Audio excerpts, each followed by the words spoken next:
कहानी का नाम मुझे अपना कद बढ़ाना होगा। रश्मि का सुबह से ही मन बहुत घबरा रहा था। उसका तैयार होने का बिल्कुल भी मन नहीं था। वह माँ से बोली, माँ ये सब क्या है?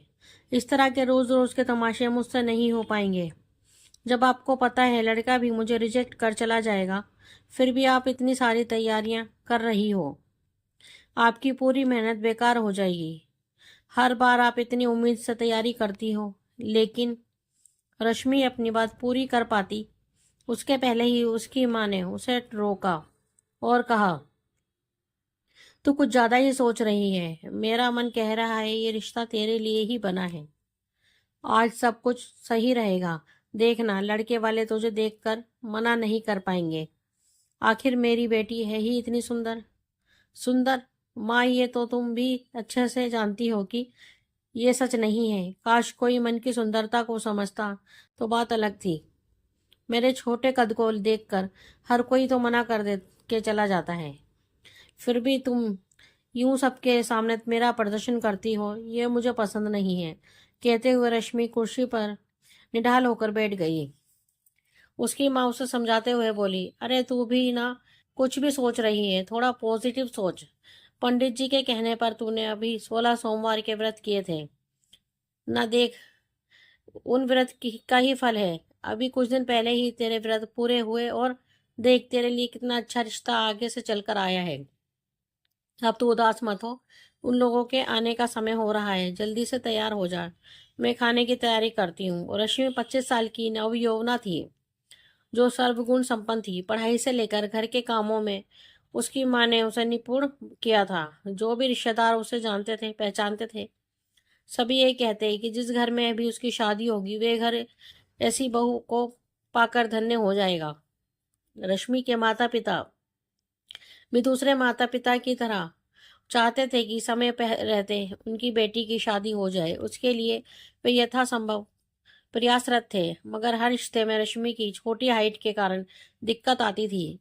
शाम को रश्मि माँ के कहने पर तैयार हो तो गई, मगर फिर वही सब कुछ सामने आया। जो लड़का उसे देखने आया था, उसके पापा रश्मि के पापा से बोले, देखिए भाई साहब, ये रिश्ता हमें मंजूर है।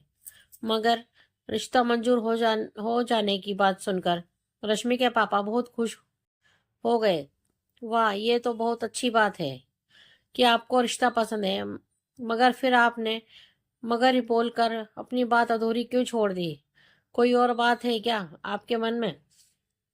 उस लड़के के पिताजी ने अपनी पत्नी की ओर देखा और इशारे में दोनों की कुछ बातें हुई।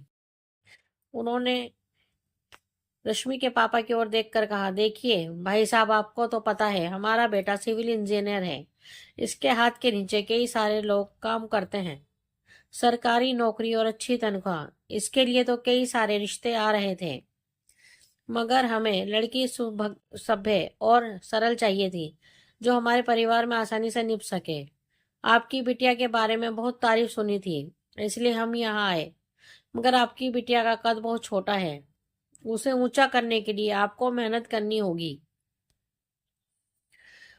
उनकी घूमी फिरी बातें रश्मि के पापा को कुछ समझ नहीं आई। उन्होंने कहा, जी आप खुलकर कहिए, क्या कहना चाहते हैं? लड़के के पिताजी मुस्कुराकर बोले, देखिए भाई साहब, बात को घुमाना मुझे नहीं आता। सीधी सी बात है, हर माता पिता की इच्छा होती है कि ससुराल में बेटी को मान सम्मान मिले, तो आपको उसके लिए कुछ दान दहेज तो देना होगा। हमारी ज्यादा डिमांड नहीं है, सिर्फ 25 लाख रुपए नगद और एक बढ़िया सी कार। बाकी जो कुछ आपको अपनी बेटी को देना हो, हमें उसमें कोई एतराज नहीं।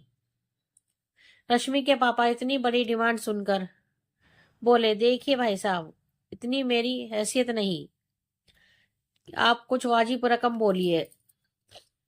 आपको शायद पता नहीं, अपने समाज में एक सरकारी इंजीनियर की कीमत क्या होती है। हमने बेटे को पढ़ा लिखा कर इस काबिल बनाया है।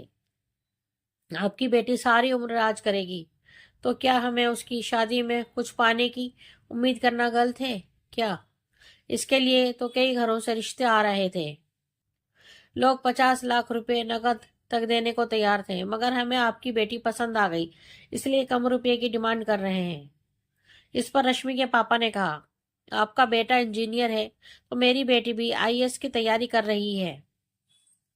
जल्द ही वह भी सरकारी नौकरी की हकदार हो जाएगी। ऐसे में तो हम दोनों बराबर के होते हैं, फिर दहेज की बात कैसे?